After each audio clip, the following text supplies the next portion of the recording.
Welcome to another episode of Steve Lags Unfiltered. In today's episode, I'm going to walk you through the process that I use to coach and develop my leaders here in my organization at TRC Electronics, and also the other business owners that I coach and develop outside of the business here at TRC Electronics. So buckle up, stay tuned. I'm going to walk you through this process that's guaranteed to help you as a leader, or if you're not a leader yourself, help you become a better problem solver, as well as work through situations where you want to change that situation. Let's get going. And now, introducing your host, Steve Lags. I'm excited to talk to you about this topic here today because this is a strategy that I use in order to find solutions to situations or coach the people that I coach, whether they're a leader within my organization here at TRC or a business owner or leader outside this organization I get to consult with. I look at everything as a situation, whether the situation is a favorable situation or a situation is unfavorable. Now, you may look at that as a problem if it's unfavorable. But at the end of the day, they're just situations. And if you can look at everything as a situation, you can really remove the emotion out of it. Because once you have emotion in the equation, it becomes really hard to be logical.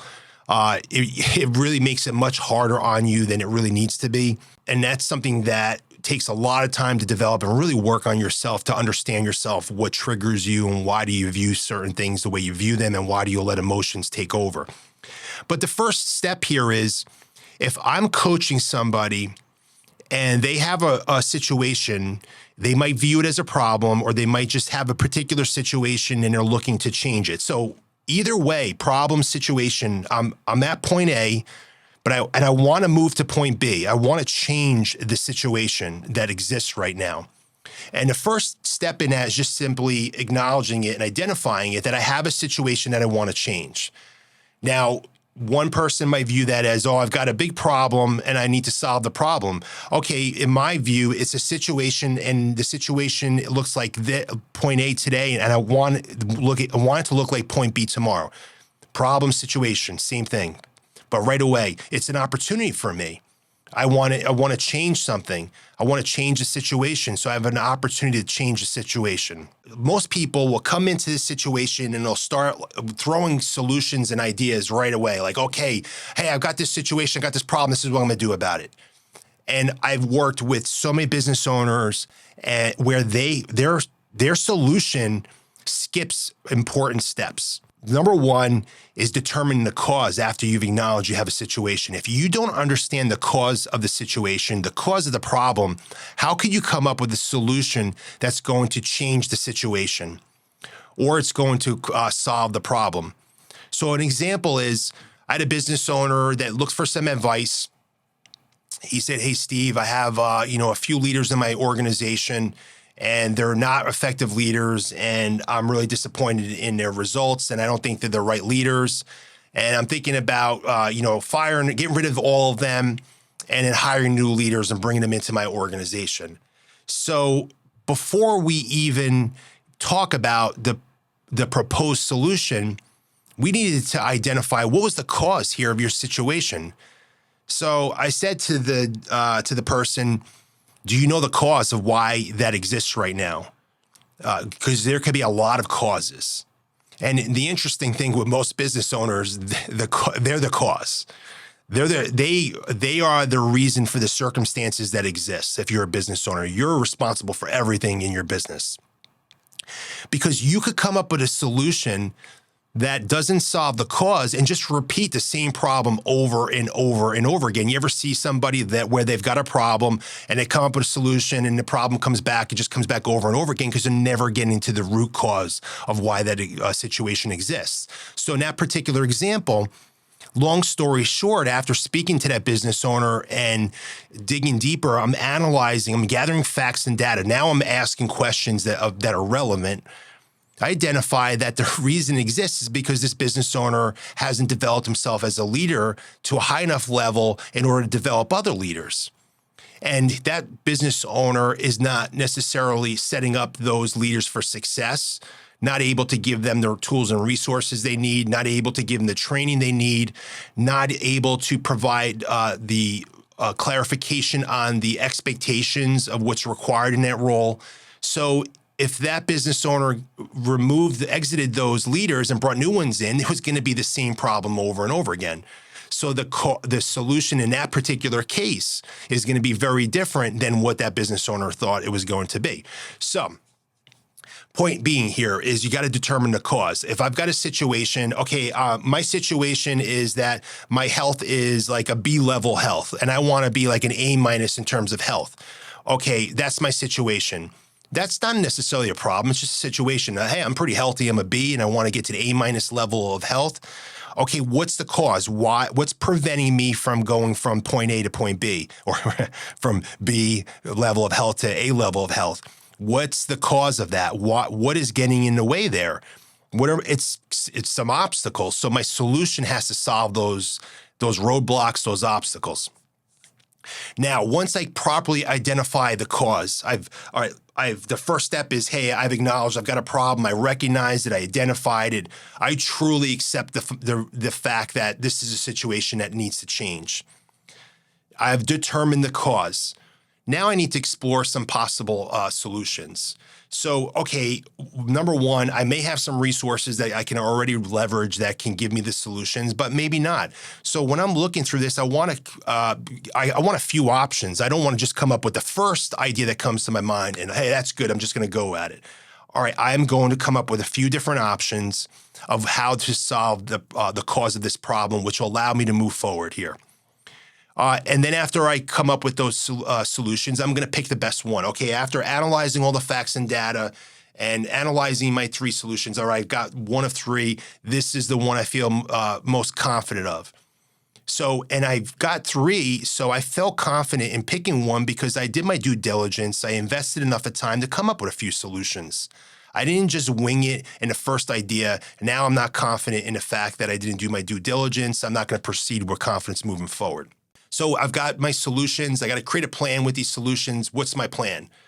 All right, I've got a plan. I'm got to do X, Y, and Z. Very good. Now I've got to go implement the plan and execute the plan. So if I don't take action after coming up with a plan, well, I'm not going to change the situation at all. So a lot of people have struggled with actually taking action. Somebody could have a health plan to get healthier. The plan, they identified the fact that they're not healthy. They've identified the cause of the lack of health, maybe because it's lack of exercise. They've explored some different options, and they selected a particular health plan to do a certain exercise plan, and then they don't do the exercise plan. Well, they never executed it, so of course they're not changing the situation. So you got to take action and take 10x action. It always requires so much more action than you expect it to take. And then at the end of the day, after you take action at an appropriate time, you got to measure and analyze your results. Because if you don't ever say, hey, let me see, did I change the situation? Is my situation improving? Is it getting better? I won't know if the plan worked. Now, when I'm coaching people, I just go through this process and I say, hey, okay, you got a situation. What's the cause of it? It's very simple. Okay, well, the cause of it, let's see if they know the cause. If they're one of my leaders, let me see if they really are in tune with what's really happening. Do they actually understand the real cause or causes of the situation or the problem that they perceive? So I want to see what their thought process is. And if they don't, I'm going to coach them through looking at all the facts and data of what the real root cause is of the particular situation. And sometimes the cause for a leader is their ineffective leadership. It often is, as I mentioned in that example, the fact that they're not clearly communicating. They don't have a process created. They're not inspiring the person, or they've got their department's growing so fast and they're crossing wires, or they're just simply have trouble communicating and people are not hearing what they say. They think that people are they're communicating well because they're saying certain things, but it's not being heard. So there's a lot of reasons of what the cause is. So when you're coaching your leaders and you're coaching people, it's very important to make sure that they understand the cause. And now, how creative are they with exploring possible options? Now, do they come up with three really good ideas? Like, I love it when they come up with three great ideas, and now it's hard to choose one. Like, you got really great three really great options. the important thing about when you're coaching your leaders and people, when they come up with different options, is what's their thought process? Like, how are they thinking about this? How are they arriving at this? Are they just winging it? Like, you're going to get some good measurements here with people. Is their amount of investment into their ideas just the bare minimum? Just, I needed 3 ideas, so I presented Steve with 3 ideas. I can see that right away. They got 3 shitty ideas that no one even thought about. I'm not going to say that, but I can see it, so I know where they're at. But I got to move them forward, right? So I have a situation. If I see they have bad ideas where they're not very thoughtful, my situation is not a problem. It's a situation, and I need to move them from here to there. And I, as a leader, will go back to the same exact formula and figure out what the cause is once I identify that of why they're coming up with bad ideas. Now, how are they with creating plans? They take ownership of their idea and like, okay, great. I love this first. This is my favorite of my 3 ideas. Steven, what do you think? You second that? You want to add anything to it? Hey, I love it. I love what you're thinking. Go create an action. What's the action plan? Let's create it. Do they take ownership and actually create the plan? Are they organized? Can they implement the plan? Can they delegate the tasks as necessary? Do they just simply abdicate the plan or the ideas, or are they actually properly delegating it when necessary? Are they taking action? And how fast do they take action? I'm going to be able to tell how confident someone is by how fast they move. Because if they're overanalyzing and moving slowly when I'm coaching and developing somebody, now I'm taking a measurement. I see that they lack confidence.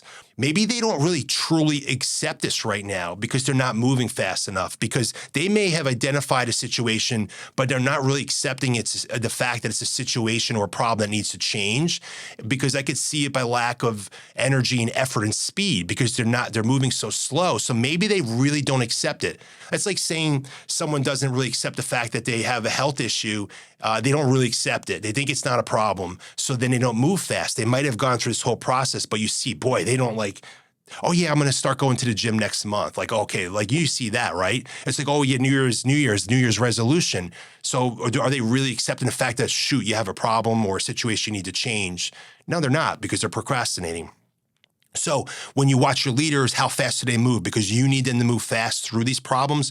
You want them to grow rapidly through these situations, not simply like to slow walk it through and passively and with lack of confidence, lack of conviction.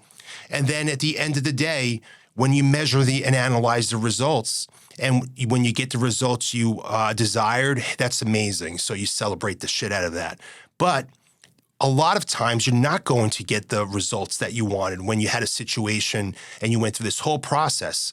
And that's normal. And as a leader, whether we're leading people within our organization, we're leading our community, our family members, or our children, you got to remember, like, we are not going to succeed 100% of the time in anything we do. And failure is part of the journey. And there are going to be times where we're going to fail in this process.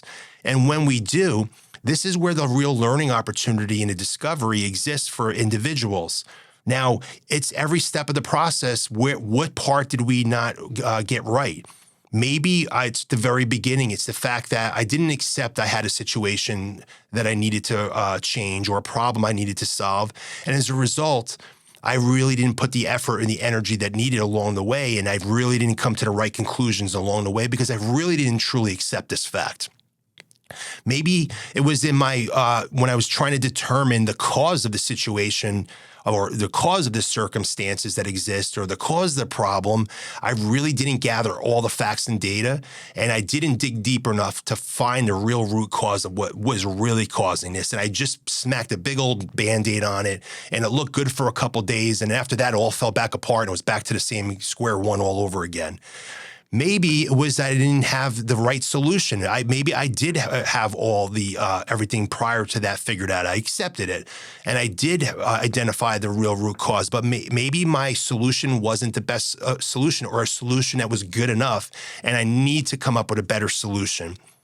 Maybe we didn't have the plan to the solution properly documented. Maybe, hey, wow, some of the things got done, some of the things didn't get done, where we didn't have a plan really properly figured out here. Maybe we didn't implement the plan properly or didn't lead the plan, and that's the cause of the lack of results. So there's so much to this problem solving.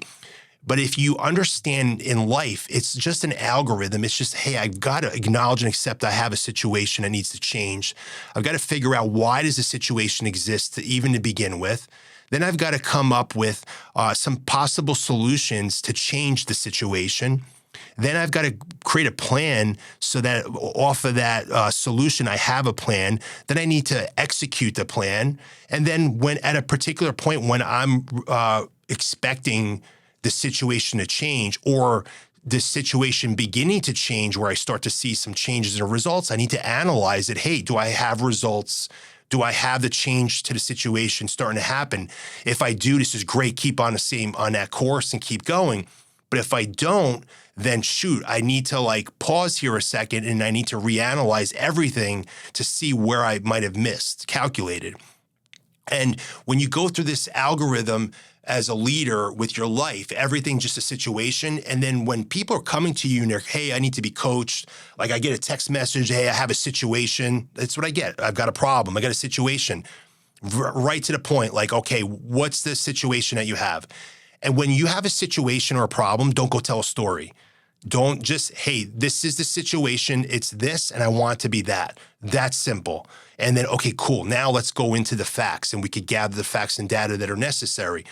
And when you're dealing with situations, your focus has to be really, really laser focused on the right things, not the wrong things. The wrong things is, oh, poor me, and oh my God, I can't believe this is happening to me. This sucks, and I've been there. I know, I've tried that and it does not work. It really just makes things so much worse because now I got a problem that I'm feeling sorry for myself. That's a whole nother situation that had to change. But the point being here is you're focusing on, I've got a situation. I just simply want to change it. I got to focus on what the cause of it is. And then when I figure out what the cause of it is, I got to focus on some solutions. And then I got to focus myself on creating a plan.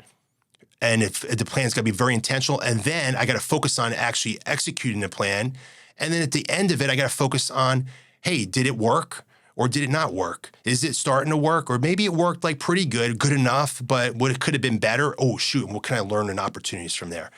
So guys, that's how I go through coaching people. When I'm coaching other leaders and I'm coaching other business owners, hey, if I'm coaching my kids, it's the same exact thing. It's just, hey, you got a situation you want to change. Why does it exist? And you can move through this process.